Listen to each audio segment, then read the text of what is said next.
amazing people, ladies and gentlemen. Welcome to yet another edition of your discursive and informative program. It is Global Insider, and today we want to look at another aspect, which is the media. As the world is evolving, we also look at how the media landscape has evolved, and of course, and how the media plurality has led to the decline of Western hegemony, or probably the decline of narratives directed by the mainstream media in a rapidly ever evolving global landscape. Ladies and gentlemen, media plurality emerges as a pivotal force that reshapes not just public discourse and challenges, it equally challenges traditional power dynamics, which is actually rooted in Western hegemony. The late 80s and the early 90s signaled the decline of mainstream media, opening the room for an alternative. Thus, a diverse media platform thrive. They provide, as diverse media platforms thrive, they provide alternative narratives that not only reflect varied cultural realities but also empower marginalized voices previously obscured by singular dominant discourses. This transformation, according to report over the decades, ignited a critical examination of how global communication systems are shifting. So together, during this discussion with a panel of experts, we're also going to uncover how varied media landscapes and the shifting power dynamics in global communication are shaping the media landscape globally. This topic actually explores how varied media outlets impact public discourse, the role of technology in democratizing media access, and how these changes correlate with the fading influence of the Western nations on global affairs.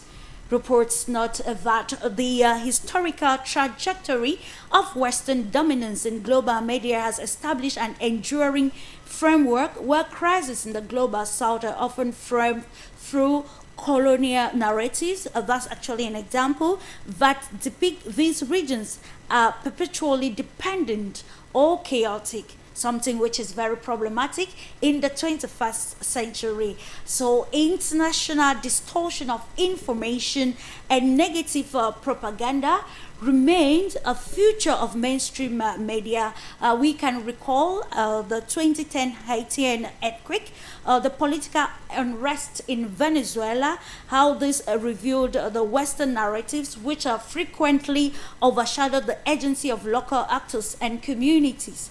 These media portrayals not only shaped public perception but also influenced international responses and policy priorities, reinforcing an interventionist logic that privileges Western interests while sidelining the nuanced historical and structural factors at play. However, the ascent of the non-Western media outlets and the democratization potential of technology challenge these hegemonic narratives as per report. Examples will include the alternative voice of the Arab Spring, the Ukraine crisis in the 21st century, the recent Benin coup rhetorics, among other many examples. So as we explore these transformative developments, several pertinent questions will arise. How do alternative media platforms disrupt the traditional narratives and have sustained Western hegemony? In what ways does the rise of digital communication in the space of new media affect information access and promote engagement in global discussions? What are the socio-political and economic implications of media plurality for contemporary governance and international relations? Of course, a panel of experts would this day provide us with case studies and insight into this powerful interplay between media representation and global power structures. of course, pushing for a critical reassessment of the narratives that shape our understanding of crisis and issues around the world at large, especially in this era of multilateralism and the New World Order. Thank you so much, ladies and gentlemen, for tuning in. And I will join you right after the jingle as we continue to uncover the panel for today and, of course, what is on the table for discussion.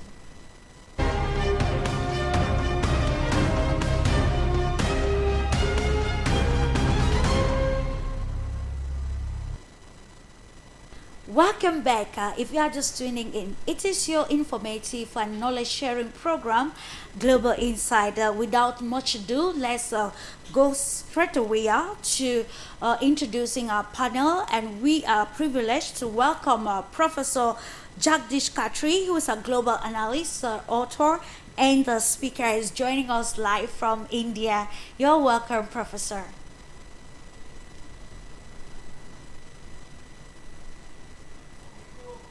Thank you, madam. Thank you. It's a privilege to be on this platform of great learning and sharing, and I think that is the need of our to pool our expertise and experience together. So thank you very much. Absolutely, it is very imperative, and we thank you for honoring this rendezvous. Let's go to North Africa, precisely to Tunisia. We're being joined by Madame Najet Zamouri, distinguished professor and beta coaching consultant who doubles as a rights activist. Just to note that she is also member of the Press Council in Tunisia, representing the public. Always a pleasure having you on this platform, madam. It's a pleasure. So thank you so much, Clarisse, to be with you again in this great and very, very important show. Thank you again. Indeed, very important and timely as the world is facing global transformation. To Spain, let's acknowledge the presence of Dr. Enrique Refollo, who is a journalist and also a political scientist. Always a pleasure, Senor. Of course, always a pleasure to be with you, with all my great colleagues. So, very glad to be here. And just in case, beforehand, Merry Christmas and Happy New Year. Thank you so much. Looking forward to having an amazing celebration and a good start of the new year 2026. Just to note that some guests will be joining us subsequently, but then we're going to ride off right away with the contextualizing our topic for discussion on media plurality and how it has led to the decline of Western hegemony. And I'll write off with you, of course, Professor Jagdish Khatri, holistically for your understanding and how this can help our audience out there to understand the narratives and why it is timely during this time. Thank you, madam. It's a very important and timely topic chosen by you for this discussion. We all know that media is said to be the fourth pillar of democracy, with legislature, executive, and judiciary being the other three ones. And the role assigned to media should be, and has been, that of being a watchdog, Absolutely. a whistleblower, a red flag carrier wherever necessary, and also sometimes as think tank to advise on important matters and build public opinion. But what we are seeing today is, in last few decades, what is happening is that media is being used more as a tool to build narratives of particular interest to individual nations and regions. And these narratives become tools for building perceptions. And nowadays what is happening is all political battles, they are being fought more in the mind than on the field. And these perceptions are used in the political process, in elections also, and in justification of actions that the powers that be are going to take. Let us take an example of Iraq. When Iraq was being bombarded, the narrative was set earlier to that Iraq is producing weapons of mass destruction, which are still to be found yet, and which was not found to be true. And now the same thing is happening. At that time also media played a great role in building this narrative of WMD, and now media itself has turned into weapon of mass distractions. So distracting the mind from real issues that people face or the world is facing, challenges the world is facing, to some issues which may not be relevant but are of interest to Western powers. So this is how media is being manipulated, and hence media plurality is extremely important. And I would like to say that along with media plurality, we must also go for and work for media accessibility and media acceptability. Media accessibility will be where the media is able to reach wide sections of masses, providing a large reach. And media acceptability is built over time with its quality, and to develop faith in the media and respect that it should get. So these are my initial thoughts. Thank you, madam. Thank you so much. Of course, quite explicit. And in the same perspective, we will get the viewpoint of Madam Najat Zamori on the concept of media plurality and its relevance in today's world. Yeah, so thank you so much for that question, mainly because I am Tunisian and I witnessed the democratic transition, and before that the uprising in 2011. And so that's why I can say that media plurality strengthens democracy, also by ensuring that no single actor or state or corporate or ideological monopolizes public discourse. I mean by that a diverse media environment enables investigate journalism, exposes corruption, and holds power accountable by offering multiple perspectives on political decision making. Plurality or media plurality protects against propaganda and disinformation. It allows. Sorry, I think that my camera is off, so it is. I carry on. I said that plurality protects against propaganda and disinformation. Plural media systems reduce the risk of propaganda by, first of all, allowing competing narratives to challenge official versions of events, or encourages fact-checking across outlets, or making information ecosystems more resilient to manipulation. So when audiences can compare sources, they are better equipped to detect bias and misinformation. Plurality in media also creates space for women and gender minorities, of course, or the minorities, youth, regional communities, ethnic, linguistic, and religion minorities, and human rights defenders and grassroots movements.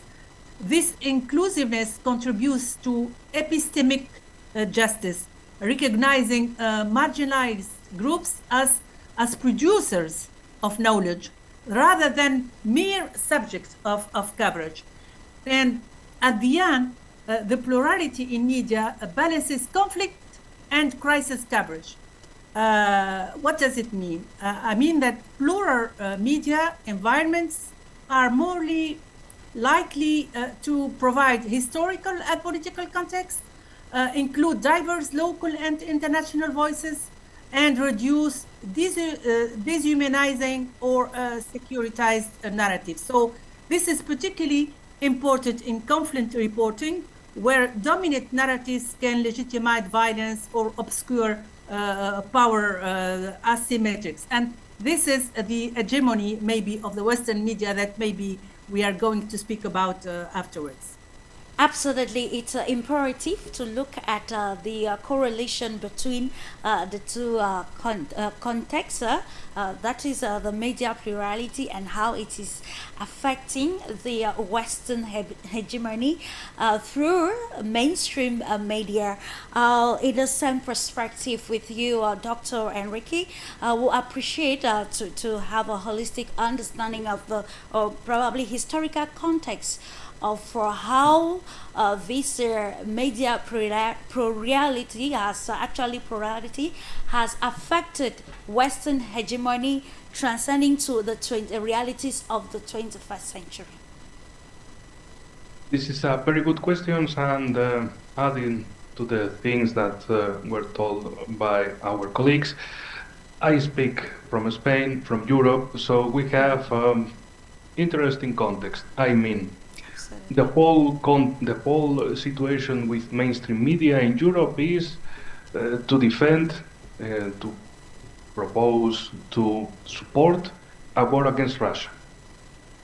That's the main point, the key goal in the mainstream media. It's like Russia is very bad, we need to be prepared for a war against Russia, all our economic efforts must be oriented towards military build-up in Europe, and if you deny the situation, you are a Putin's agent and you are anti-European, anti-patriotic agent. So it's a type for criminalize other voices.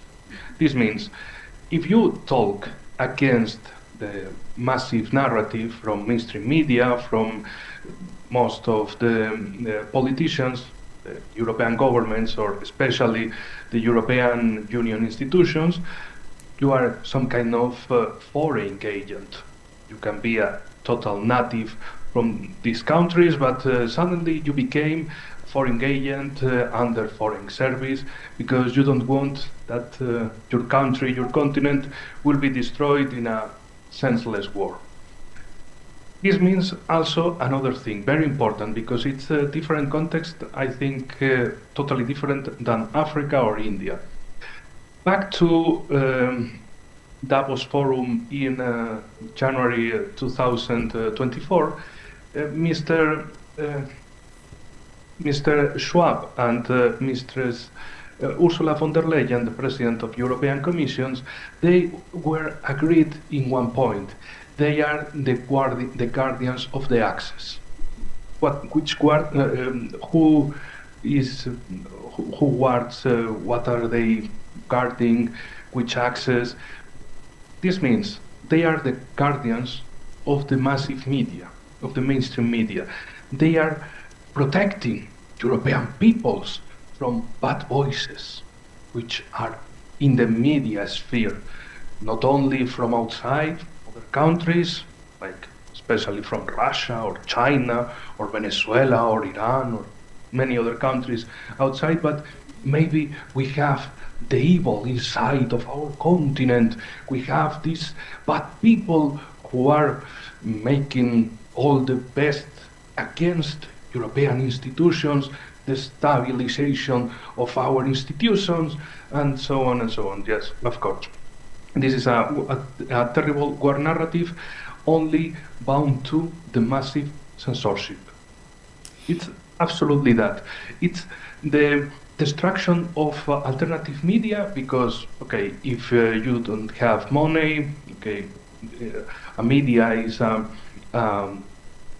job. If you can't receive the funding from your subscribers, from common people, from average people, not from big institutions, from European Union or NATO, or some governments, as usually, for example, in countries like Spain, where government pays to mainstream media. Okay, they need official propaganda, but they are trying to destroy all the little journalists, little media, alternative media, for example, creating these censorship laws or creating a scheme of fines. Like you have to be registered. If you are only a YouTuber, a normal YouTuber, okay, no, you are not YouTuber, you are not an analyst. Depending on your figures, you became a media, so you have to pay taxes as media, and you can be repressed as media. So they are always trying to destroy all the alternative voices against the massive narrative. That's our situation. If we can note the points which have been highlighted already, we now see how the entanglement of the media landscape at this very turbulent moment, especially in international diplomacy and relations, looking at the proliferation of disinformation and negative propaganda or fake news. I will stay with you, Dr. Enrique.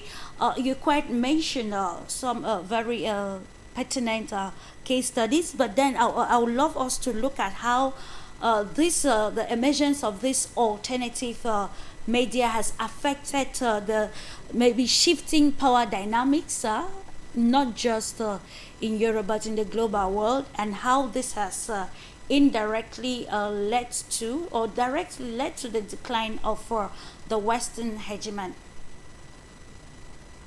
We make usual jokes in Spain about maybe we have to be in exile in some Spanish-speaking countries in America, like in other times, in other decades, in other centuries, that some people from Europe had to be in exile to America, sometimes some people to USA, some other people to Spanish-speaking countries, to Latin America in general.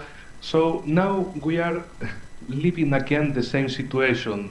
We are watching that maybe the censorship will be so hard that some people just only go out from Europe. And what this means, there is no hegemony in soft power area. It's only hard power. You have to be sidelined with an official narrative, or you will be under problems, under legal and economic problems. So, as other times in this program, I told many times that the world is watching Europe. Maybe some people in this mainstream media, in this official government, are thinking that if we talk, only in Europe are listening us. But no, all the world, the whole world is also watching Europe, watching these crazy things. Or, for example, an USA example. Some days ago, the Secretary of State, Marco Rubio, put sanctions on 2 judges from the International Court. It's absolutely crazy because it's not related to USA. It's related to the State of Israel. And the whole media in USA, yes, this is very good. We are defending our ally. But the people is, no, you are defending another country, not our interests, not our things.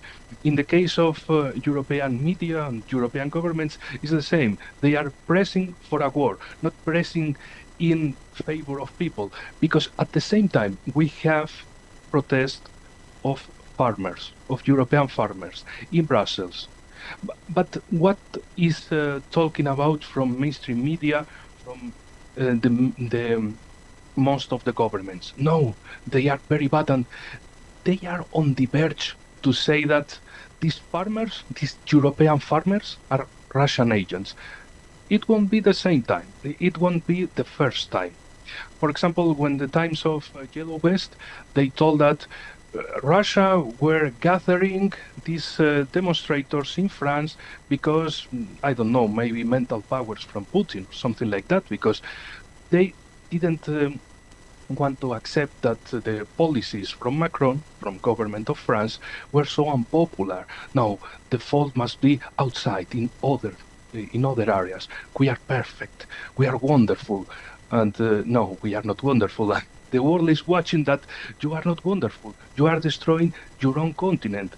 What are you expecting from other continents, from countries out of Europe, out of Western countries, for example, also North America and USA and Canada? What is these people expecting from it? If you destroy your own countries, if you attack your own peoples, okay, the rest of the world will say, okay, we don't want to have any relation with you. You destroy yourself and ourselves. We are not your Western world. If you destroy yourself, the rest of the world have less significance than your own countries. It's absolutely a nonsense. A geopolitical final point, just for saying. Thank you so much, Dr. Enrique. Just been notified that Dr. Andy Mbakweni, geopolitics and strategic studies expert, has joined the conversation, and I'll be welcoming you, sir, with a topic already. We are aware that this is a topic which is of great relevance to the African continent, a continent that has been held in a web of, this media plurality for over the years, and we love to take it from the African perspective.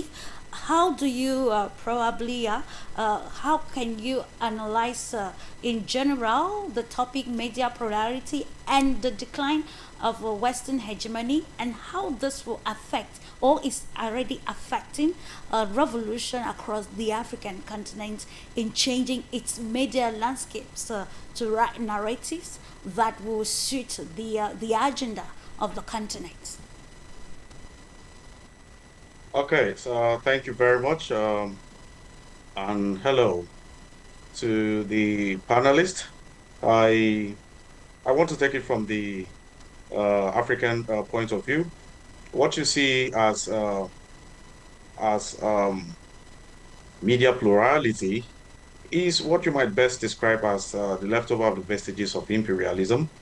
A system of colonial reign was instituted, and that included how mass communication, how public opinion, how information is being disseminated, and the command structure that is going to hand over and translate that information from the point of reception to the point of dissemination, as it were. Understanding it this way would make it easy for us as a people to see that what we see as the hegemony of Western media is a tool in the hands of the imperialists to continually dominate and perpetually impoverish and undermine the thinking faculties of the African people, and by extension, the third world nations of the world. In Africa, we can see that the predominant medium of information dissemination, or what you might call media outfit, until about the 19 or early 2000, where social media came on board, has been the traditional medium of information circulation, oftentimes dominated by these Western media or their agents. Some of them have instituted national agents that disguised as national media, but in reality were serving the interest and opinion of their colonial impostors. In recent times, we have seen the wake of new media in the regions of the world. In the Middle East, we've seen outfits like Al Jazeera coming up to provide a parallel and standardized alternative. We have also seen in Nigeria how during the EndSARS, social media was used to create global awareness about the event that was happening. due in part to the poor reportage and poor attention that it received from conventional media. So I wouldn't want to make it a long sermon, but as an introductory remark, I would state categorically that that system, that traditional system, that dominance, that hegemonic institution of control in terms of mass media has been challenged in recent times, and it is loosening up or opening up spaces for greater engagement for nationalists to come up with an avenue to tell their stories the way it best suits them. But more than that, in the way that it best communicates their real pains, because telling a story, an important aspect of telling a story is communicating the emotions of the storyteller or the emotions of the people who themselves are the primary actors of the situation which is being spoken or written about. If you are not able to communicate that emotion, then I guess it's just another fictitious literature that has been generated from the mind in abstract terms. And of course, it is not going to address any tangible issues because at best it is going to remain an abstract construction. So if you see the production of ideas or the generation of ideas that this alternative has brought on the table, you'll begin to realize, or at first even begin to question, what exactly the interest of Western hegemony represents in the sort of stories that are told or how such stories are told. So we see how there is a gradual shift from storytelling in a way that suppresses a people, in a way that disenfranchises a people, in a way that extracts humanity from the situation and leaves storytelling. So you cannot extract humanity from the pains of a people just because you want to tell their story in a way that paints you a harmless fellow. You cannot separate yourself from a people. If I am to tell my story as a person, or the story of Nigeria, for example, cannot be completely told without emphasizing the role of colonialism. It cannot be told without emphasizing the long reign of military takeover of England. Yeah. It cannot be told without the effort that civil regimes have put in place over the years to make efforts about democratization and setup of institutional democracy that can take the country from where they took off at independence to a much more advanced stage.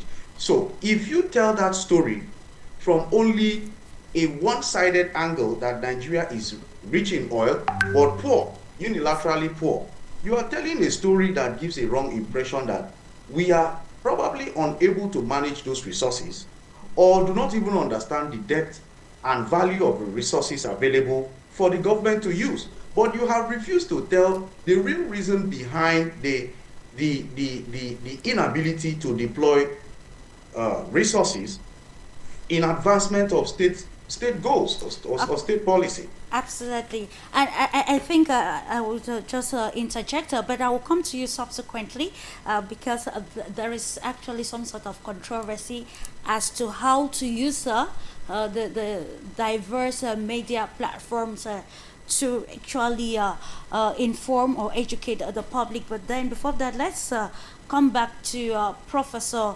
Jagdisha. Here we are looking at the place of the media. We have looked at how it is shifting power dynamics in the global world and in the new phase of globalization in the 21st century. Let's still take this topic to contextualize, of course, with the sphere of diplomacy. While talking earlier on, Professor, you made mention that the media is a watchdog, both for the people and the public. The media has become a tool that, governments or people use to attain an objective. And now, what is the problematic here which I can say is the intentionality. What aim do you stand to probably or objective to attain with the major narratives? With the use of India as a case study pertaining its involvement in the Russian-Ukraine crisis. India has had a policy of non-alignment, but we saw how narratives, especially from the conventional media, championing the fact that India shouldn't probably buy Russian oil and so on and so forth, and how these narratives can boil down into, crumbling the economic viability of a country should there be no alternative for media. We're still at the point of wanting to understand or give the relevance of the diversity of media sources or news sources in the global world. Thank you, madam. As you mentioned, the power dynamics at global level is shifting. And this shift, I would like to say, is from total alignment and non-alignment, there is something now which is called multi-alignment. And India, as you mentioned, is following the policy of multi-alignment, where you are not taking sides, but you are taking the side of peace, as Prime Minister Modi recently mentioned in meeting with President Putin, that we are not neutral, we are on the side of peace. So whatever efforts are being made for bringing peace to the continents, we are with them. With regard to the shifting power dynamics, we see that things are changing and the winds of change are obvious. Even take the case of African continent. We are watching with interest the leadership of Captain Ibrahim Traoré of Burkina Faso. The way he has come up and energized the AES states along with Mali and Niger, and they have formed an alliance, and now there is talk of common currency also. But on the other side, you see, in the same continent, G20 meeting happened, and very gracefully, the disputes between South Africa and USA were handled by South African president during and after G20 also. But what we see is that he didn't get much support from other African nations. So that is even African Union also. So that is where things must be corrected. You see, respect is earned through strength, and strength comes from unity. This unity of purpose has to be there, and then it is to be projected through various media channels. What is our viewpoint, and that has to be broadcasted, and especially you see the way global South is coming together. Now it is making Europe and USA and Western powers nervous, and that is why they are taking actions like tariffs, sanctions, denying visas to certain countries and all that. I see these acts as just trying to reclaim their power status rather than from the strength of the being a powerful nation.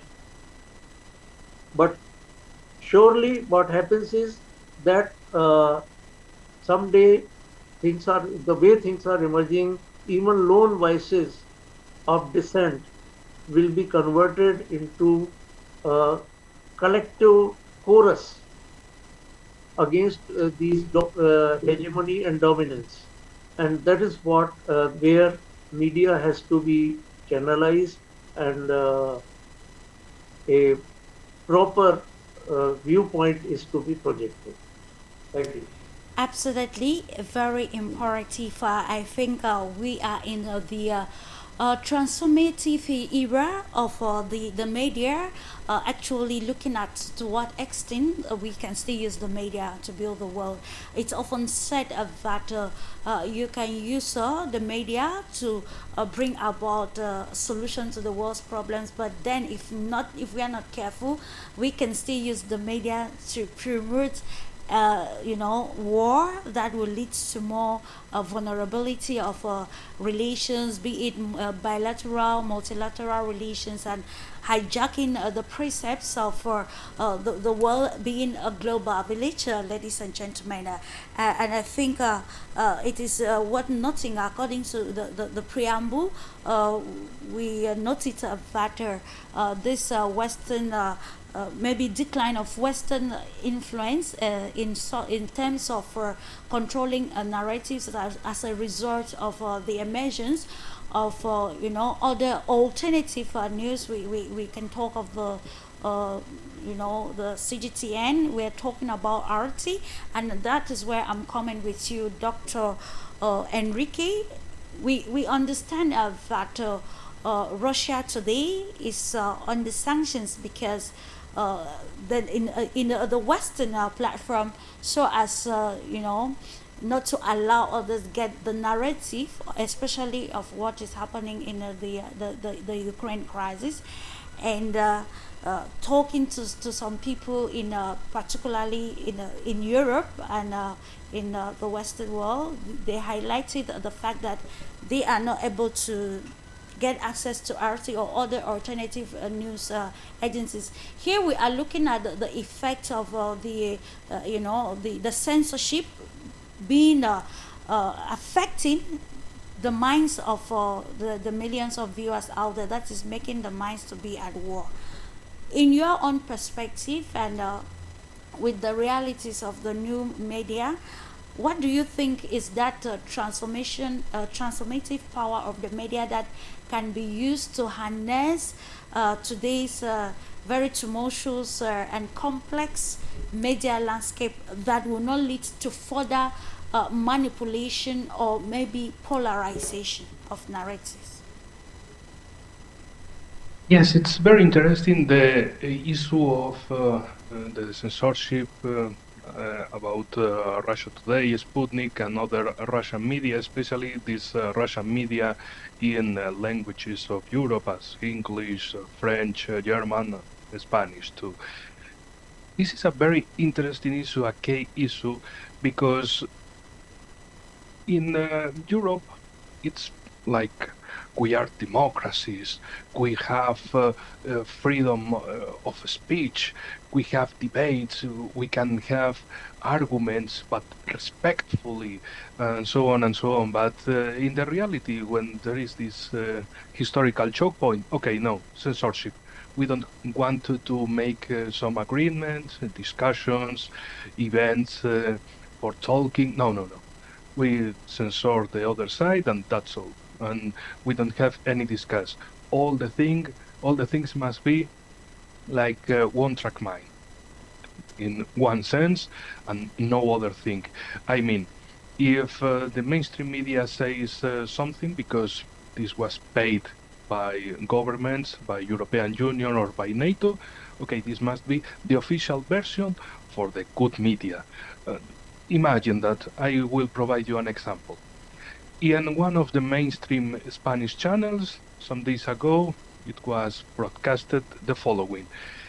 Yes, according to a survey, the televisions, official televisions, are the most reliable media with regards to social networks and YouTube. It's like, okay, you made a survey, and in your survey, you are the best. And you are broadcasting to the people that televisions are the best. One independent survey is telling that you are the most reliable media. Okay, the media that receive money from government. This is the reliable media.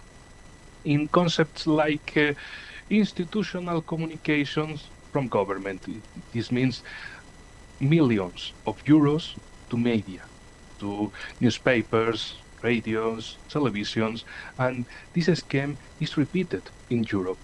So when other countries from outside of Europe are watching to Europe, maybe they think, okay, yes, Europe, the continent of democracy, we can have a great talks, the continent of enlightenment, the great discussions, the great scientists, the thinkers. No, this was in the past. This is now in the past.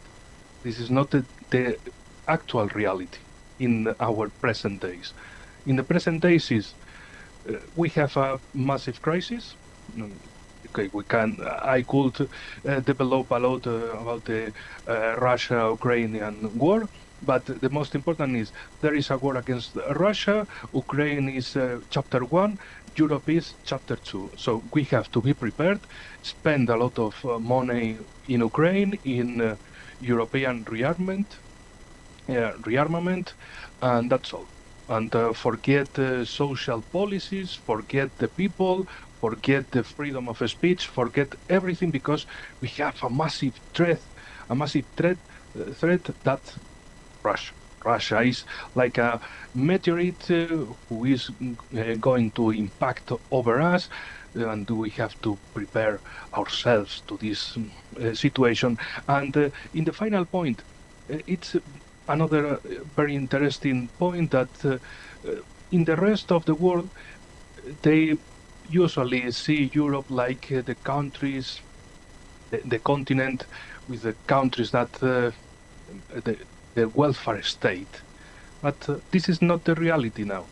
The reality now is full of governments, like for example Merz in Germany or Macron in France, and sometimes Starmer in Great Britain and Sanchez in Spain are suggesting the same. Okay, like, sorry people, we cannot spend a lot of time in welfare state, in social policies. The war is our priority, so take care of yourselves in your luck and forget us. Like, we lived above our possibilities, so now we have to reduce or maybe to eliminate the welfare state. So imagine this perception to the rest of the countries, the so-called developing countries, global south, third world, depending on the media or institution who is talking. But yes, you are countries with governments and media obsessed with censorship, different voices against official narrative. You are pressing your own people and you are destroying the best parts from you, like the democracy. No democracy, there is only one voice, the official voice, and no more voices. No welfare state. Nothing is good in these Western countries in Europe. Sad reality. Of course, still bringing also to the table to continue to talk about it. I quite remember quoting Professor Jagdish, who said that experts are like a knowledge bank, and we need to actually give importance to such discussions like we're having today. Very, intense to clarify, relearn, and educate the world on the realities and how the media can be used as this tool. And let me come back to you, Dr. Ukwini. You said something, and I would love that you answer this question that pertains the place of Africa, interpreting the narratives, because back in the days before the 90s, that we could have diverse media and alternative media, and even before we had the African news channels, we can be talking about Africa 24 and other Pan-African television channels that we actually came to the light, that we saw the revolution. But then when we look at it critically, even in the complex world, we still understand that there is still that the problem that the African media landscape seems entrapped, as there is still very little or subtle continental interpretation of the narratives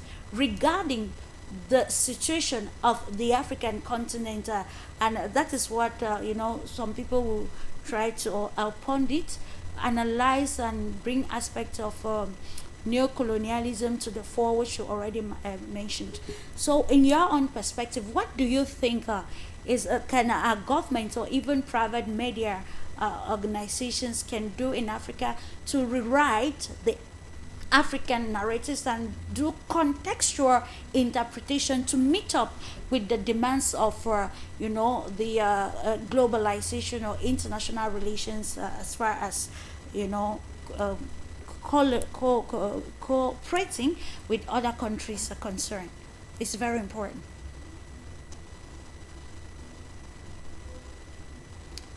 Please, your mic. Your mic is muted, sir. Okay. Thank you. Yeah, so I was saying that I'll take this question from a political economy perspective. There are two very important things that should be done if there's going to be meaningful solution in this regard. Number one, there is need for economic reawakening, right? Economy, because at the moment we have economic and political conditions that have held us or held the African people spellbound. So these economic conditions will not allow for a proper independence of media outfits. All right, you see this dependency playing out in different factors. For example, you have institutional influence. Right, Western-led organizations often impose good governance and structural adjustment as conditions for aid. And when you say good governance and structural adjustment as conditions for aid, it means it has to be within the, in fact, quote unquote, it has to be within the context of what they have defined as good governance. Anything outside of this concept is strikes you out of the precondition for such aid. All right, which oftentimes, puts us in a situation that reminds us of neocolonialism. So for any meaningful effort to be made in that direction, institutional influences has to be cut off. How? By building or developing the institutions, the local or national institutions within the African states. And of course, that can also extend by creating reasonable regional corporations, to bridge that gap. And then there's also the problem of funding, right? In 2005, significant aid was cut from major Western economies such as the US, Germany, and the rest of them to low-income African nations, right? Oftentimes, when this funding is cut off, there is little or nothing that these outfits can do. And then there is also the problem of trade dependency. If your product is being bought by a particular client, the day that client is unwilling to buy your product, the chances are great that your products are going to become perishable goods. So it is so important that Africa must not sit down and watch the news scramble for Africa to play in auto mode. All right, it has to be resisted with diplomacy. You see, Samuel Huntington, in his book in 1996, The Clash of Civilization, had put up an argument. The central argument is that the future global conflict will be driven by cultural and religious differences between distinct civilizations rather than ideological or economic ones. He actually pointed to very significant issues, about 8 of them, that suggest, interactions between the global world and developing economies. So if you look at the predictions that Samuel Huntington had put forward in that book, it would become really clear that what you see today is the remaking of the world, you know, in a much more cultural sense. It is changing from the traditional method of power struggle to the more cultural ones of how you tell your stories and how you want your stories to be known, and all. Of course, what it is called propaganda. Yeah, propaganda. So the use of propaganda to control public opinion and narratives. So if any serious effort is expected, then I think that liberating Africa is going to be one of such agenda. And in liberating Africa, we must make sure that funding or trading is emphasized against rentierism. African states should afford to finance their projects and gradually shift away from being described as rent-seeking states. We have resources. These resources can be put to use in ways that can allow us to compete, if not with the global world. At least we can start the competition from our regional neighbors or continental neighbors and take it out to the globe. So as long as we remain dependent, as long as we remain rent-seeking, as long as we do not have real economic independence, as long as our political dependence or political independence is not genuine, then every other thing that we seek to achieve is going to be tied to the apron strings of these imperialists that are coming in with all forms of neocolonialism or new imperialism. Thank you. Much of course it is imperative to understand where the challenges lie and how to navigate this a very timely question which I will actually bring again to Madame Najet. This is very timely because during a research that we carried out looking at how the African media is interpreting the narratives or maybe information pertaining the African continent, we discovered that majority of African journalists are still very much, looking at the conventional media as ideal in terms of the source of information that giving an alternative interpretation to what conventional media has presented makes probably you always attract appellations like propagandists for this or that, and that is why it is important to understand still how Western hegemony in the media landscape works and how we can navigate this. I think you can maybe break this down for better understanding, dear Najat. Yeah. So thank you very much, and sorry if I bring all of you back to the Western media hegemony. I had some technical issues about my mic and camera. Okay. So in my point of view, when we speak about Western media hegemony, at least in my point of view, we are referring to the strong influence of major Euro-American media outlets in shaping how the world understands conflicts. And that is what it is already said by my colleagues. These media organizations often decide which stories matter, whose voices are heard, and how events are framed. This influence is not neutral. It is linked to unequal global power relations, access to resources, of course, language dominance, and alignment with Western political interests. As a result, global events are often presented through frameworks that reflect Western values and priorities, while non-Western or African, as you just said now, perspectives are marginalized or silenced. We see this clearly in the way international conflicts are covered. Critical scholars, for example, have identified recurring patterns. Western or allied civilian suffering tends to receive more attention and empathy. Reporting relies heavily on official government and military sources. Conflicts in the global south are often framed through security or terrorism narratives, and historical or colonial contexts are frequently ignored. So together, these practices reinforce global inequalities in information and interpretation.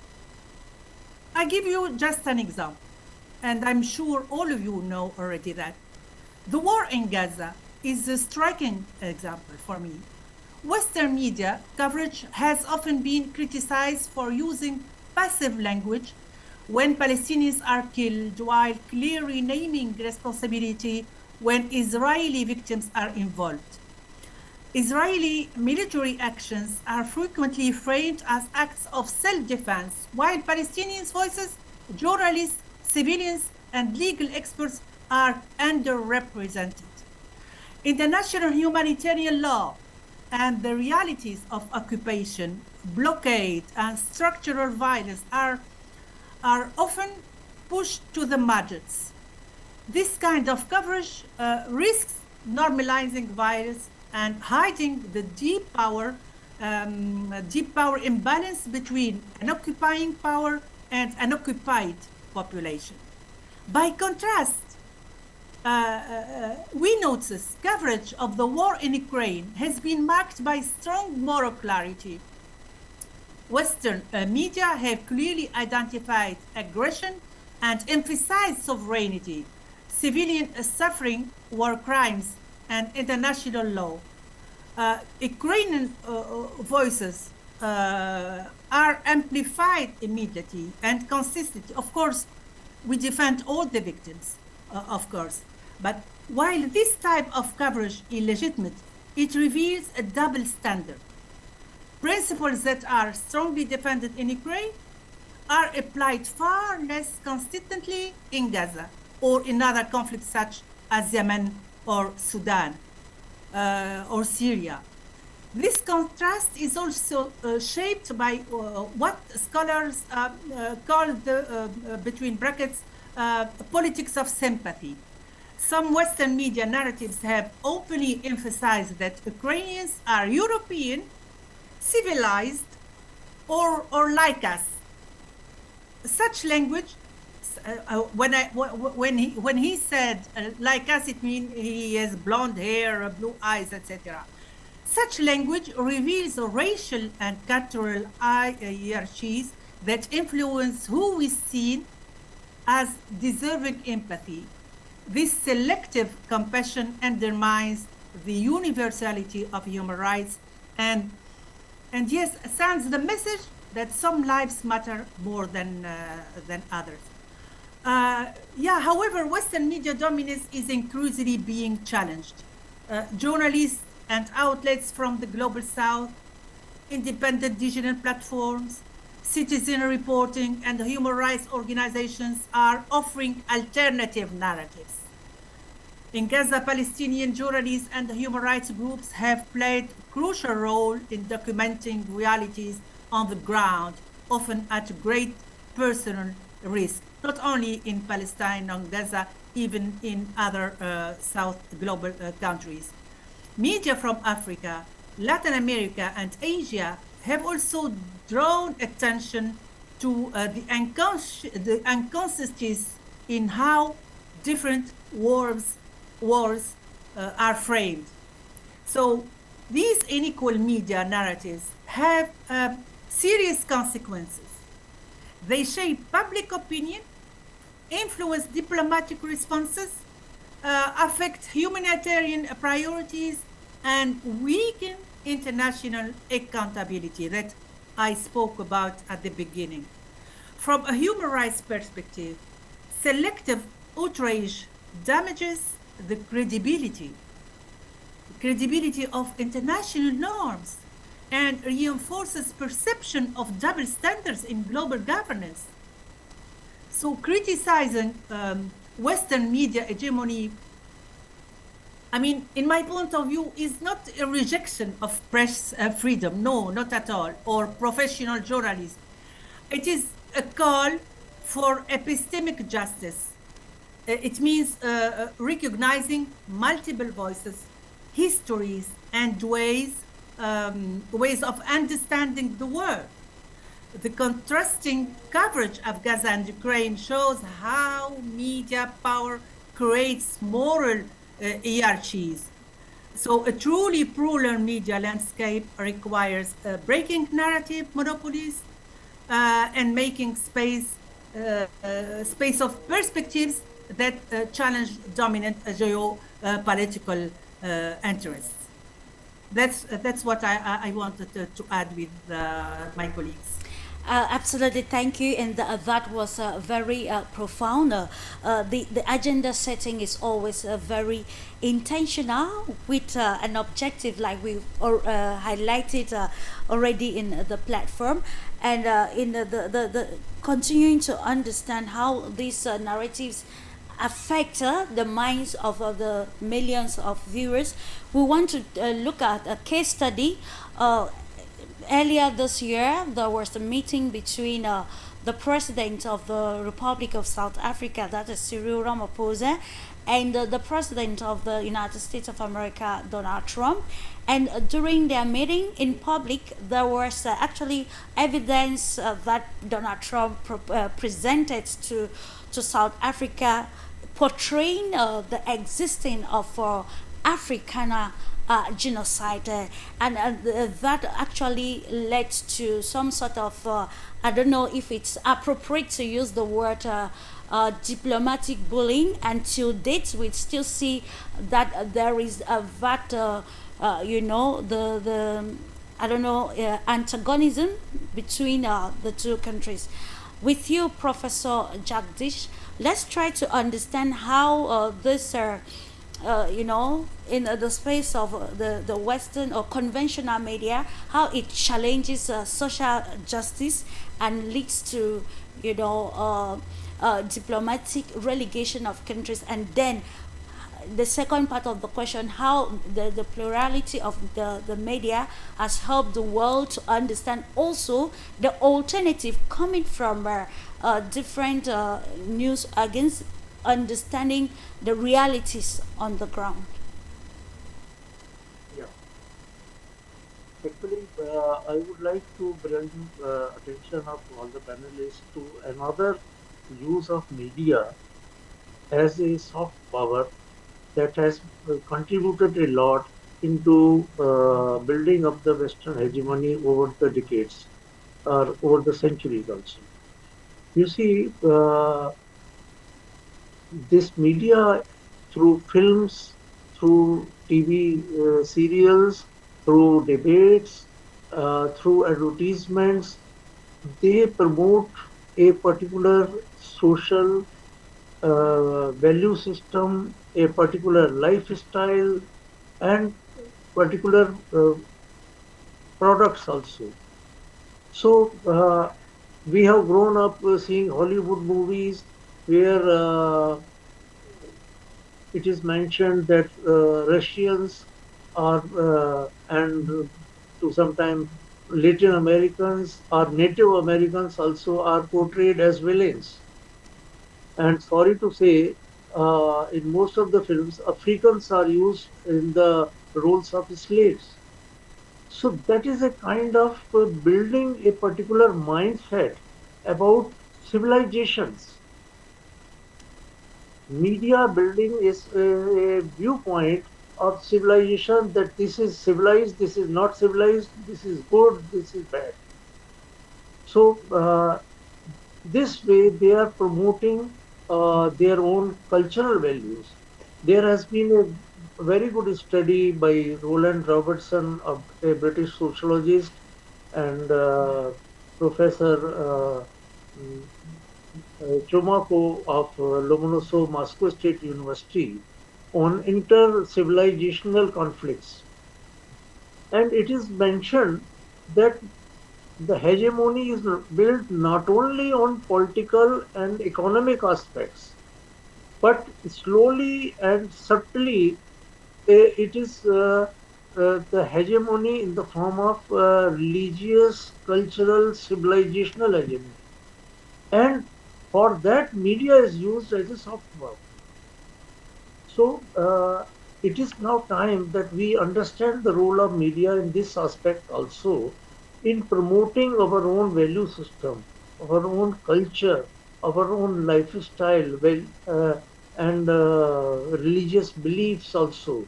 That uh, they must also coexist and gain equal respect.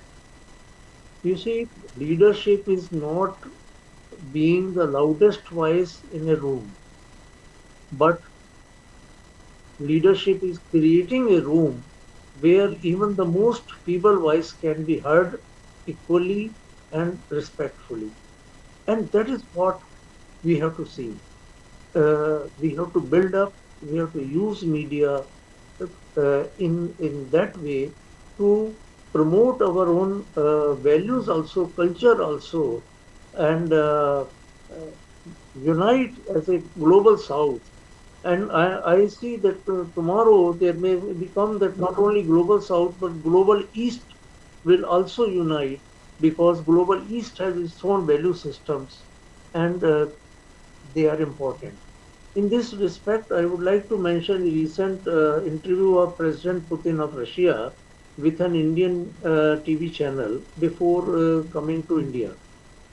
And he has specifically mentioned twice or thrice that preservation and protection of our culture, our language, our heritage, our values is extremely important for us and they are non-negotiable. They cannot be compromised. And he also mentioned that any conflict on international scale starts when there is a perception of threat to culture and to religion and to heritage.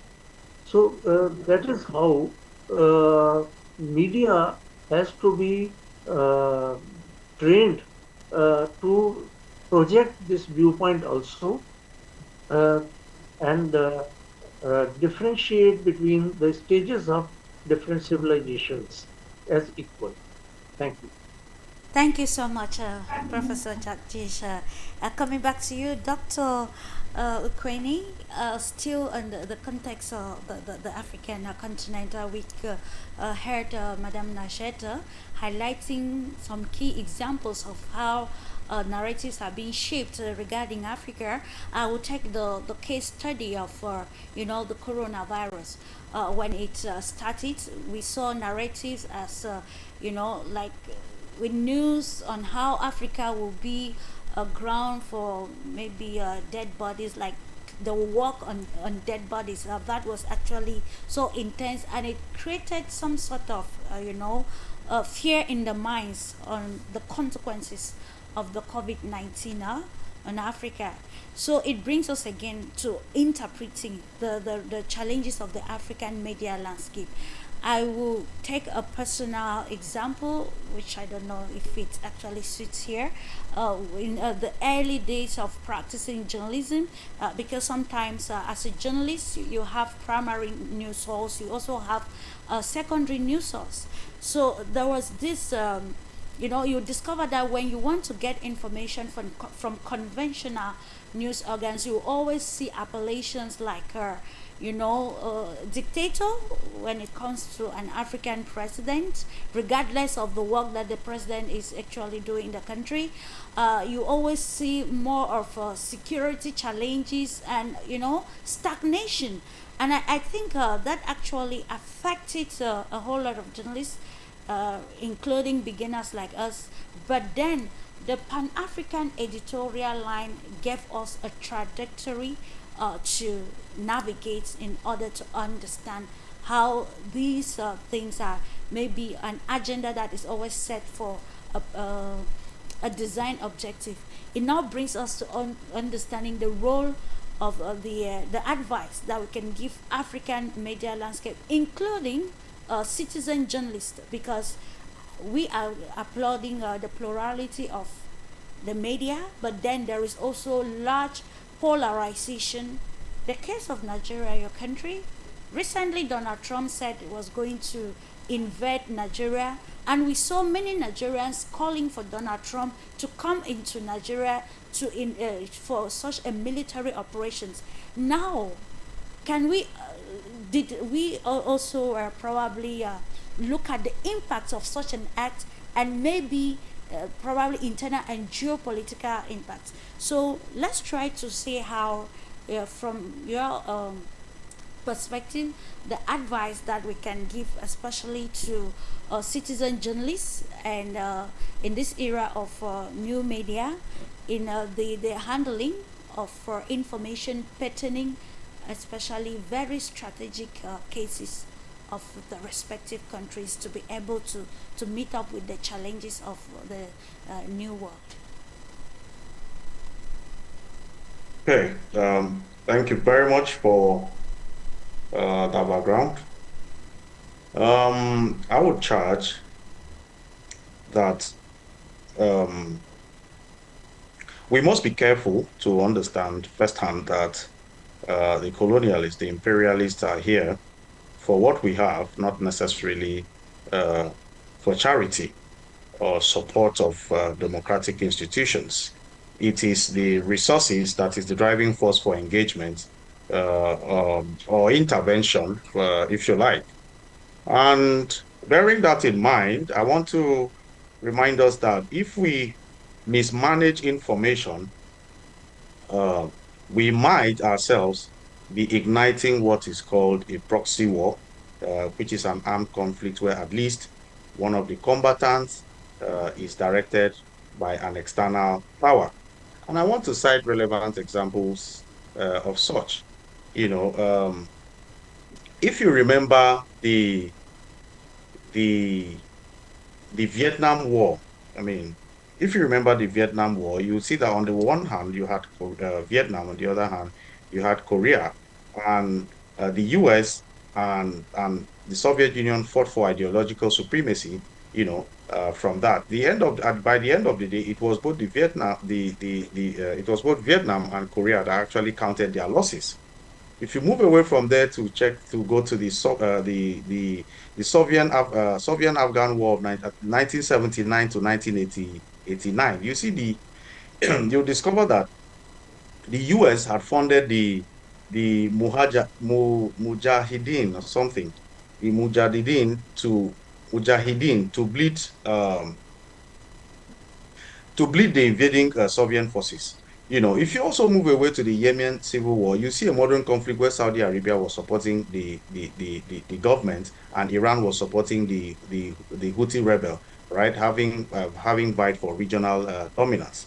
So some of this context, these examples gives us a context to understand that if we mismanage information, it may actually give room for a proxy war where we suffer, and these same people will come with humanitarian intervention that does not mean any humanitarian gesture, but using humanitarian intervention as a mere cover to actually exploit and extend their domination and control over what we probably know as it is today. So citizen journalism is so important that if you see something, say something, but you must report only what is verifiably correct. You cannot afford to send out narratives that is false. You cannot afford to give out information that is misleading. You cannot afford to mismanage sensitive information that you are privy to by reason of your professional practice. So if we bring this together in mind, we would be emphasizing certain key issues. One, professionalism in information management. Two, Two would be advancement of state purpose. If you have a national, and I think that this is the advancement of state purpose should be integrated into the national orientation programs of the National Orientation Agency, where specialized programs are prepared, where trainings are prepared, or rather, media practitioners are put through necessary training of programs to understand proper reportage, right, where necessary. And like I always say, no matter what prescription is put on the table to solving the problems in Africa, the root of such solution must be grounded in human security, which is allowing a proper avenue, a legitimate avenue for human subsistence, without which no tangible progress can be made. Thank you. Indeed, very imperative. The ball goes to the other question. To the stakeholders, of course, be it the political stakeholders, to ensure a fertile media landscape that will put a proper agenda for various countries that will not actually be contradictory with the realities of the political rhetorics and the country. And we are coming just to remind you that, ladies and gentlemen, you are onto the platform Global Insider, and today we want to look at the plurality of the media landscape and how it has challenged Western hegemony, looking at the pros, the cons, and of course looking also at how it is imperative to use media as a watchdog in a way that will promote a very positive agenda or narratives for a country in line with its multilateral dealings, diplomatic dealings, that will in turn benefit the entire country. And I think because of this plurality, there is already the alternative media that has made us to have the capacity to question more, borrowing this slogan from RT, like question more to understand how the communication or the information system flows, especially in line with geopolitical dealings or international relations. And coming back to you, Najet, you quite elaborated well on the Western hegemony, especially championed by conventional media. So now it is imperative to have, in your opinion, what do you think are those parameters that can be used by the alternative media, particularly from Africa, to be able to, to present a well-balanced alternative that will champion, first of all, the positive side of events in countries in Africa, or probably the global south, as you highlighted earlier on? Yeah, so I will answer just by an example. Tunisia is an African country, right? Yeah. So since the 2011 revolution, Tunisia has occupied a unique position in the Arab media landscape, at least in the Arab world. The collapse of censorship and the expansion of press freedom enabled the emergence of a plural and dynamic media sphere. So this plurality has not only challenged domestic authoritarian legacies, but has also allowed Tunisian media actors to contest and nuance dominant Western media narratives about Tunisia and regional issues. So examining Tunisian examples offers valuable insight into how local media plurality can resist global information hierarchies. That's why I wanted to give this example. So following the Arab Spring, Tunisian journalists gained unprecedented freedom after the dictatorship to report to report on politics, corruption, human rights, independent newspapers, radio stations, television channels, and digital platforms proliferated. Political parties also. So association, we have 225 associations. This diversification enabled Tunisian media to produce locally grounded narratives rather than relying on Western media as the primary interpreters of Tunisian realities. While at that time, until now, also, Western outlets frequently portrayed Tunisia as the sole between brackets success story, comparing to Libya and Syria, of course, success story of the Arab Spring.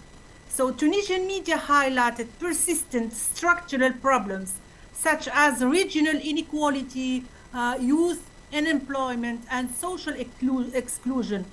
This contrast illustrates how media plurality allowed Tunisian journalists to challenge simplified or stereotype celebratory Western framings. So just a clear example of this divergence emerged during the work of the Truth and Dignity Commission, IVD. So Tunisian media devoted extensive coverage to public hearings of the victims, as it happened in Rwanda, I guess, or Spain. So devoted coverage to victims' testimonies and debates on accountability for past abuses. Victims of tortures and political repression were given visibility and legitimacy in the public sphere. By contrast, parts of Western media and policy-oriented commentary often framed transitional justice through the lens of political stability and economic reform, sometimes depicting it as a source of polarization. So Tunisian media plurality enabled a counter-narrative that framed transitional justice as a human rights obligation and a core demand of the revolution. So there was also the terrorist attacks in Tunisia in 2015 in a hotel in Sousse. And subsequent years, Western media coverage of Tunisia increasingly adopted a security-oriented lens, emphasizing fragility and the risk of extremism. Tunisian media, however, offered more complex interpretations by linking violence to long-standing socio-economic marginalization, governance failures, and regional disparity. At the end, independent journalists warned against excessive securitization and the erosion of civil liberties. This plurality of perspective challenged Western narratives that prioritize counterterrorism over democratic freedoms. Now, at the end, Clarisse, in my point of view, coming to your question, we must be careful not to idealize media plurality. So the weakening of Western media dominance does not automatically lead to more democratic debate. It's not true. So media diversification also brings serious risks. Increased polarization, the spread of disinformation, fragmented public spaces, and new forms of power concentration, whether in the hands of authoritarian states, large tech companies, or opaque algorithms. So we may not be witnessing the end of hegemony, of course, but rather its transformation. We need a transformation rather than the end of the hegemony.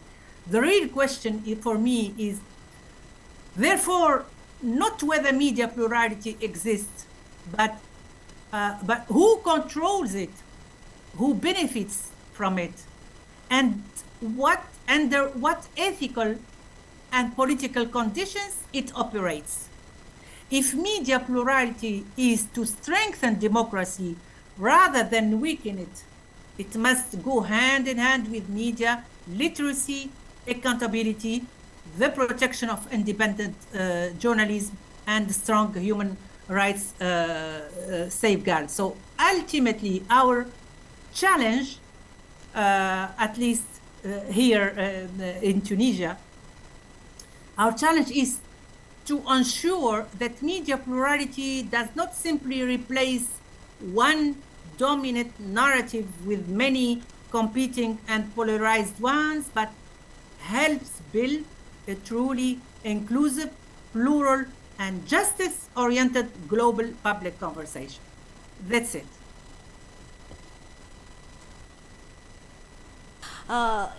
Impressive to ask, of course, who controls and who benefits from media plurality. A question that if is very important to answer with you, Professor Jagdisha. We are looking at the impact of this media plurality on globalization. And of course, it ties again with the question of who benefits from it, the plurality of the media, and how it will probably affect the concept of globalization in the world of multipolarity. Madam Najit has put up a very valid point that who controls the media. And as I see in South Asia, most of the media houses are being controlled now, are owned also, are taken over by corporate houses. And these corporate houses are aligned to certain particular political systems. So that is the way that there may be so many, but they can be polarized. Yes, and one aspect has more I would like to mention here is that, as we all know, it is not democracy or to stop drug trafficking, but it is the lure of grabbing minerals and resources that is the basis of Western interests. So you see, for them, commerce matters more than culture. And I would like to give an example that a few years back we have seen how the giant Buddhist structures in Bamiyan, Afghanistan, were destroyed by extremist forces. It didn't create as much flutter in the media or in the political circles of West as much as the 9/11 attack on World Trade Center, because the commercial aspects were hurted. And that is how I would again like to mention from the speech of President of Mexico, Madam Claudia Sheinbaum, when the tariffs were imposed by Donald Trump, sir, that she said, we will not starve if we don't get KFC, McDonald's, Coca-Cola, or Pepsi. But if we develop alternatives, your workers will starve because of lack of jobs. So, you see, it is the commercial interests that are being promoted through clever use of media also, of the corporate houses, so that they gain contracts in the conflict zones in the name of reconstruction, and loans from World Bank and IMF and other agencies are thrust upon them, and then they are used strategically for promoting their political interests also. So media's role is diversified, and it has to be very cleverly articulated. I think the transformation that is taking place when global south is coming together, or there is realignment of forces in the forms of BRICS, SCO, and other new platforms. It will be, this transformation will be sustainable only when it is projected judiciously as non-Western rather than anti-Western. The time it is promoted as anti-Western, there are equal and multiple reactions from the West. So let us try to build up slowly but steadily our own value system, our own commercial markets in such a way that you gain strength, and in that media must be utilized. Thank you. Thank you so much. And we ask, can balancing narratives or information narratives change about the balance of power or in the global world? And this time around, we are going to Poland to welcome another guest who just tuned in at the moment in the person of Mateusz Piskuski, who is actually a journalist and also a political analyst. You're welcome, sir, and I will be welcoming you with this question: how we can control polarization in the media landscape to ensure that this plurality doesn't actually escalate or leads to more vulnerability that will probably build a more tumultuous world. Thank you very much, and thank you for invitation for this discussion. I really appreciate such debates with renowned scholars, experts, and analysts. And you also touched the most important topics, I guess, for all the world, not only for Africa or for Europe, but as well for other continents. For the moment being, I would say that when it comes to media pluralism as such, we are living in an age of deglobalization. Deglobalization means implementing the idea of the so-called sovereign internet or sovereign websites, sovereign information spheres in different civilizational centers. Let's focus on the three main superpowers which already have more or less sovereignty when it comes to information access. It's of course the United States, which used to be a hegemon, but at the moment being it's not anymore. I'm talking to you from Europe, and as you perhaps know, European Union started its own fight against several social media platforms coming from the United States. It's trying to implement several limits on social media like X of Elon Musk and so on. The second pole in this multipolar world when it comes to information technologies and media technologies as such is of course China, with its own possibilities of creating social media and disseminating different narratives to those social media. But contrary to the United States, in the past, I would like to add that China is focused only on its own population. Yes, it's not expanding when it comes to media, particularly when it comes to social media, with one exception, TikTok, of course, but it's quite different. And as we all know, it's also limited now in the United States when it comes to purchasing the American branch of TikTok by American corporate capital.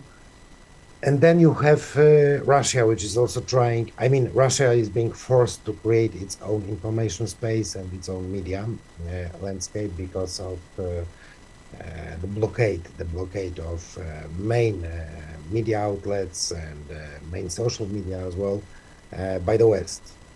The sanctions, the limitations, not everyone can use or not for everyone it's possible to use VPN, yes, to reach let's say the global social media and such, yes. European Union and Europe as such is left without its own media sphere, without its own information space, which means that it is still controlled, regardless the fact of the war between European Union, Brussels, European Commission, and some of the media outlets, social media outlets from the United States. It's still deprived of its own media sphere. Yes. When it comes to other polls, well, I think that Professor Jagdish Khatri told already about India, yes, so I guess that India as a sovereign pole in this multipolar world will also create its own possibilities, in its own space when it comes to the media. So I focused on social media. Why did I do that? Because if you look at the number of viewers, number of readers, when you compare traditional media to the social media platforms, you see that it's the social media platforms which control the narratives at the moment being. And I think it's a global thing. It's not about Europe or United States, but I think it's a kind of global process. Yes. Let's give us an example. We all know the very well-known Trumpist journalist from the United States, Tucker Carlson. If you compare the number of viewers he had when he used to work at Fox News and the number of viewers he has now when he runs his own media outlets, his own social media, on different social media platforms and so on, his influence now is definitely bigger and more important than it used to be in the past when he worked for the traditional media like Fox News. And I think this is the tendency which we can see in almost every country, in almost every civilizational pole of the contemporary world. The question is, when it comes to plurality, the question is if within this process of deglobalization of media, which we are now observing in different parts of the world, we will be still able to protect the idea of pluralism as such, because you can talk about pluralism only in case when, let's say, the decision-making center doesn't control everything. And in case of poles like United States, the decision, or China as well, the decision-making centers, I mean, the ruling class is controlling everything when it comes to regulation, regulations, and so on, of their own sovereign internet or of their own social media.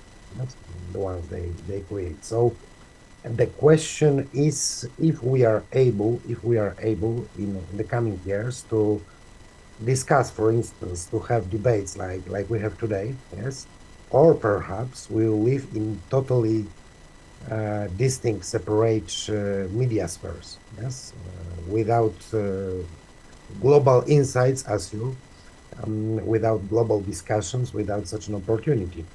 And the answer to this question is, I think, it's my personal view, to develop several, let's say, more or less independent media, social media platforms, which are not connected to the main poles of this multipolar world.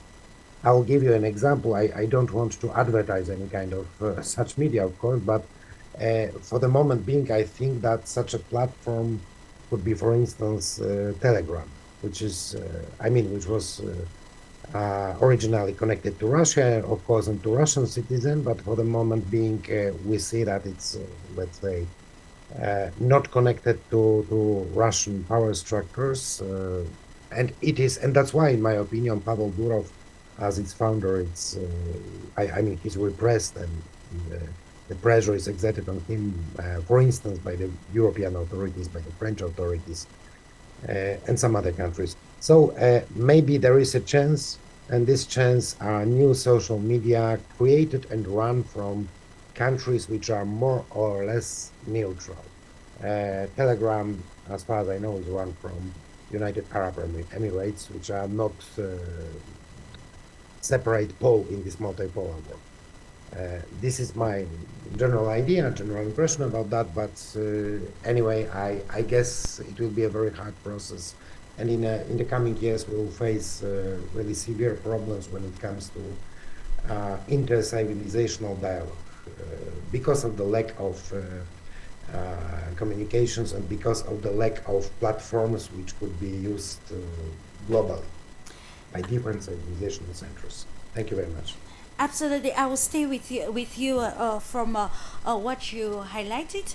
We can see that another one effect of that the plurality of the media is disinformation, because the availability of alternative media has actually led some countries losing their hegemony, be it diplomatically and politically. We can also see that the plurality has given space for countries of the global south, especially in Africa. We saw last year how the African voice was resonating at the United Nations Security Council, calling for a voice in terms of decision making. And this, of course, is as a result of this media plurality. But now, fake news and disinformation, especially around interconnected topics, something that is somehow very challenging at this moment. So, what do you think is the way forward or the solution to such limiting disinformation in this era of media diversity? Well, when it comes to the notion of disinformation, it's misused by the current authorities in Europe, in my country as well, because every opinion which is not in line with, let's say, the line of the ruling class is claimed to be disinformation. Yes, and actually, the whole notion of disinformation is very controversial to me personally. Why? Because I mean, let's give an example, a very simple example. I'm in Poland now, and it's raining outside. Yes, so if I would say that we have a sunny day, a sunny afternoon today in Poland, it would be a disinformation, right? But if I would say that it's quite nice weather, it's not a disinformation. It's my own personal opinion. Yes, I give my opinion about the weather. I may like rainy weather. Why not? Yes, it's let's say my subjective view of the weather and of every given process. Yes, and contemporary Europe, European power structures, European ruling class doesn't make a distinction between opinion and information. It's and that's why the notion of disinformation is very blurred, I would say. I mean, we cannot divide opinions and informations, opinions and news, and that's why we have all this, I would say, censorship. The censorship, yes, in European countries. I mean, we had lately two examples of that. One was about the pandemics of coronavirus, when you had to stand in line with the government line and government censorship, yes. This censorship was kind of a hybrid censorship because it was implemented not only by the governments but also by huge corporations running main social media platforms. Yes. I mean, if you publish something about coronavirus on different social platforms, you will get a shadow ban. Yeah, so no one can reach your material in publish. The other issue, I mean, it's not so painfully felt in Asia, in Africa, and in other countries, but my country, for instance, is a frontline country when it comes to the war in Ukraine, as you know. It's just a few hundred kilometers from here. It's happening quite close to us. And that's why we have a strict censorship when it comes to voicing our own opinions about this war. Yes, so this is another example of a strict control, and of misusing and abusing the notion of disinformation. Yes, I mean, several countries, several European countries, have already implemented this notion of disinformation to their rules and regulations, as well as to their penal codexes, criminal codexes. Yes. For instance, perhaps not my country, but let's say Baltic countries like Estonia, Latvia, they have already implemented penal law, which forbids you to voice any kind of opinion about Russia and about the conflict in Ukraine, because you will be accused of spreading disinformation, not opinion, but disinformation. Yes? And this is a huge threat for all of us, I think. I think that our colleagues and friends in Africa and Asia should carefully look at what's going on now in Europe when it comes to those issues. And you should try to avoid those mistakes which our governments and our ruling class does when it comes to disinformation. Absolutely, and it is imperative that we look for that point of contact or interest. Still with you, Matthias. Let's look at. Do you think that with this declining Western hegemony due to declining mainstream or media, there can still be some sort of a collaboration in a new world order that suits the interest of every nation? Is there any possibility?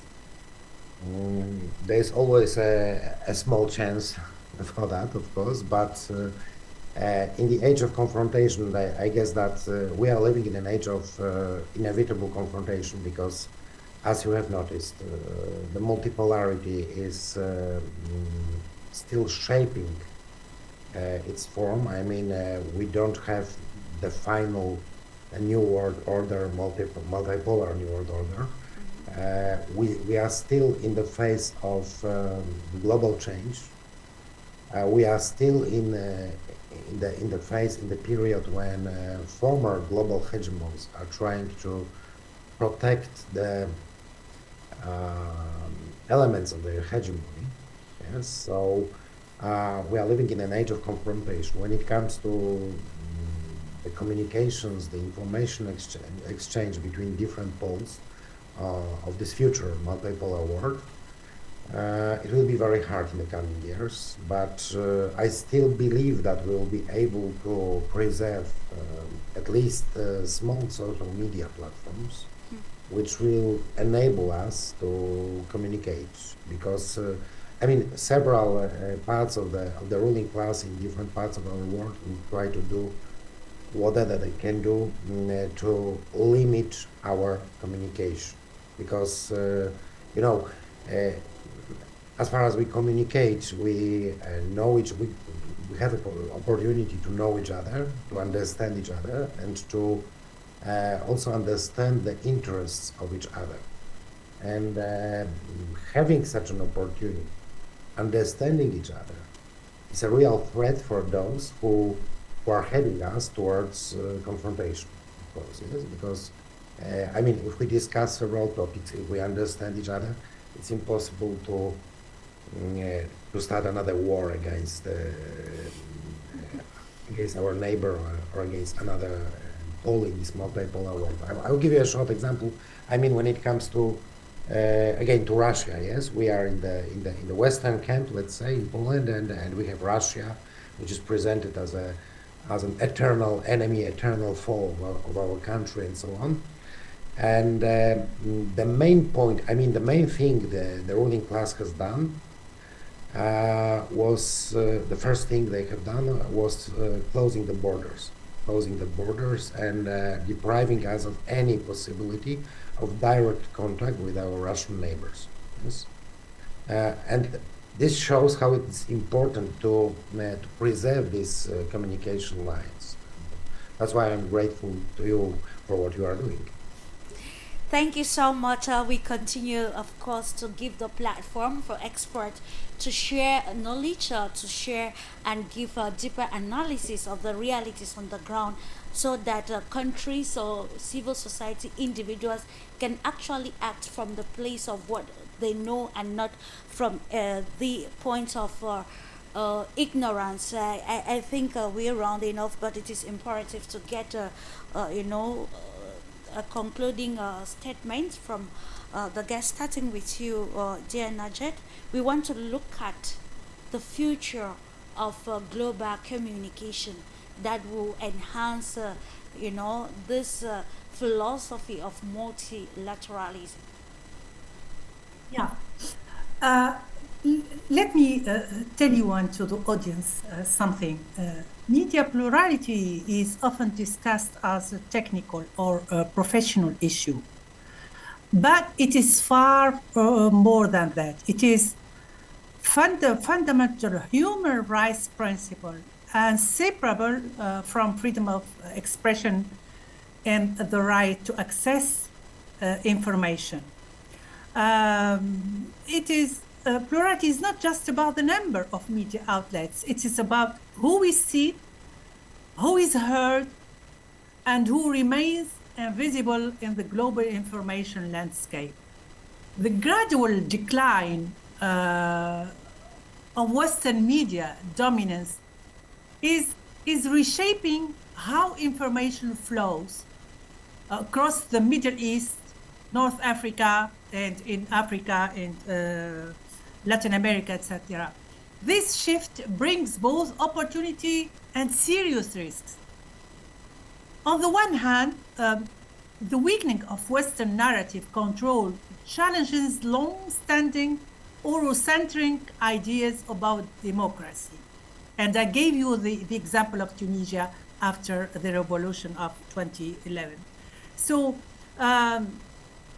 in Tunisia, for example, local media and civil society now have more space to report on grassroots movements, social protests, and transitional justice efforts without filtering these stories through external models of what democracy should look like. Tunisian democracy should look like American democracy, or no, maybe as the European democracy, whatever. So across MENA and sub-Saharan Africa, local voices are increasingly able to offer post-colonial and decolonial perspectives on conflict, migration, and gender-based violence. This is not just about telling different stories. It is about epistemic justice, allowing communities to produce their own knowledge and define their own realities. This shift also exposes glaring double standards in international coverage. Certain human rights violations receive global attention, and I gave you an example, while others, such as labor struggles or regional protests in Tunisia.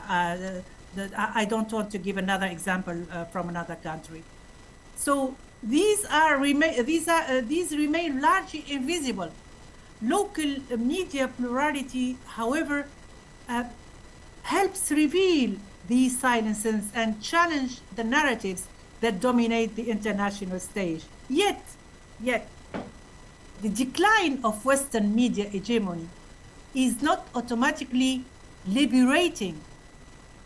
In many cases, the space left behind is quickly filled by state-controlled media, securitized narratives, political elites, or dominant digital platforms or financial dominant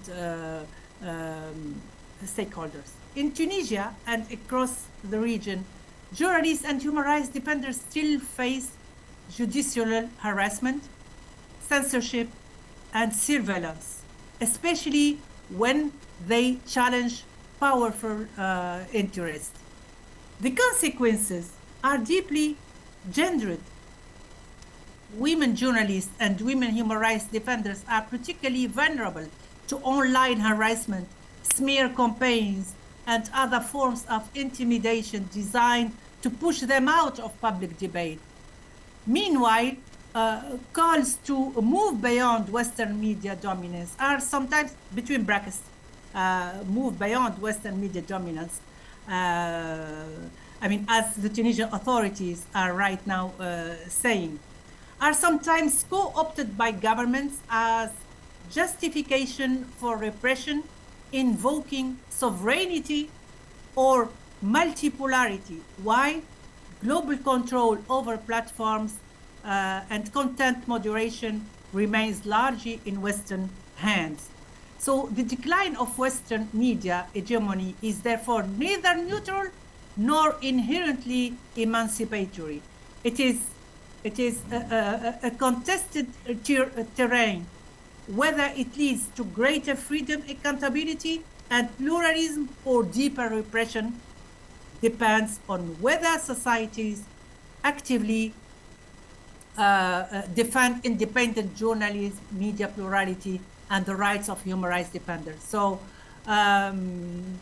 we must seize this moment of change to ensure that all voices, especially the marginalized, the minorities, the vulnerable categories, are not only heard but protected. Only then can the promise of a more plural, accountable, and just media landscape become a reality. Thank you. Indeed, the answers will lie in the strategy that government, civil society, independent journalists, and all stakeholders put together for a common objective. And with you, Professor Jagdish, what do you think are those tactics or strategies that can actually correlate with the moral compacts or the cultural compacts of of the world to ensure that the information space is not toxic, that will lead to further polarization or vulnerability of the global space in the media? Yeah. We all understand how effective the media is in building narratives and perceptions. So it is time that this effectiveness of media is used to promote collaboration in place of confrontation, globalization in place of polarization, interdependence in place of dominance, and I would like to add harmony in place of hegemony. Let us utilize media for these objectives, and this will only make the transformation sustainable and long lasting. Thank you.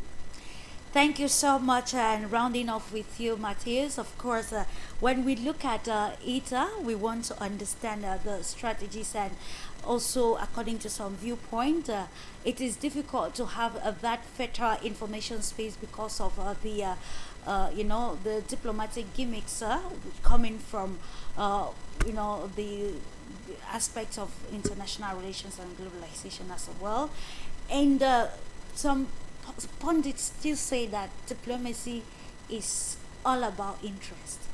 Now that there is this, controversy, information, and correlation in terms of bilateral relations, multilateral relations with the global world, what practical parameters can, all the stakeholders put together to ensure that the information landscape is a tool to foster this, co-relationship rather than bring about the fragmentation of the world in presenting different narratives that actually will benefit a collective or selective few individuals who actually control the world? Well, we can, of course, still think about different norms and standards established by, let's say, non-governmental structures all over the world, but how to implement them? That's the basic question. I mean, you can have several organizations, for instance, gathering different representatives of different kinds of media and creating their own propositions when it comes to global standards about that. You can even, let's say, work out some codexes of good practices when it comes to communications and media. That's not an issue, it's of course possible, but still the logic of conflict and of confrontation will prevail as far as the main stakeholders, the main actors of international relations at the moment being are interested in confrontation, not in communication. So it will be very hard. I think it's still possible to find a kind of solution by creating alternative networks of non-governmental activists, of non-governmental journalists, of human rights activists from all over the world. But it is the only thing we can do. I mean, and we cannot count on the, let's say, on the support from the governmental structures or power structures of the contemporary world. Perhaps in some countries, yes. I mean, in those countries which are not so directly engaged in current geopolitical rivalry and current confrontation.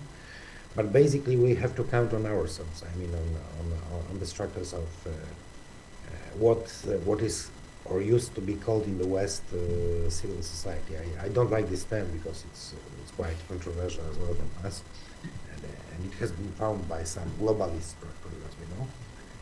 Nevertheless, let's say independent parts of different societies could communicate with each other using the existing possibilities, and perhaps they could create a kind of alternative network for exchanging information, for publishing it. And as far as still we live in the period that different social media work in different civilizational centers and different points of this world, with some exceptions, of course, but still we can communicate when it comes, for instance, to our communication with Africa, European communications with Africa, European communication with Asia. I mean, not whole Asia, because it's hard to communicate with our Chinese colleagues who are quite close, have closed their information space, but with most of the Asian countries, it's also still possible. That's why perhaps not everything is lost, but we have, I mean, we as independent thinkers, as independent journalists, as independent publishers, we have this, let's say, responsibility to preserve the communication lines, the communication channels which our governments, which global power structures want to close. So let's do our best. Okay, thank you so much, Matthias, of course, and that brings us, ladies and gentlemen, to the end of today's discussion on media plurality and the effects on or decline on Western hegemony. Of course, from the analysis presented, we can actually see that it is a complex scenario. But then, of course, if we maybe stakeholders are intentional towards mitigating the effects of, let's say, global politics on the society, then it is imperative that the information landscape will not be more toxic, that will bring about conflicts of the minds, and of course more communication or information wars tearing the global world Apart, I want to appreciate you, lady and gentlemen, for the diverse perspectives on that topic for today. And I think that it will go a long way to continue to provide the alternative as we continue also to question more, to understand how the world can actually limit some of the adverse effects of, global interaction, maybe government to government, and bring a new public discourse that will be more constructive and healthy for the general population, and also ensure a society that is safe for mankind. Thank you so much, and of course, do have a lovely moment in the company of our transmissions. Wishing you all the best as we prepare for the festive, or we're already in the festive season. But see you next week for another edition of the program. Bye bye. Thank you. Thank you very much. Merry Christmas to everyone. Thank you. Merry Christmas. Thank you very much. Always a pleasure. Merry Bye. Christmas and Happy New Year, everyone. Yeah. Thank you. Thank you so much. Bye.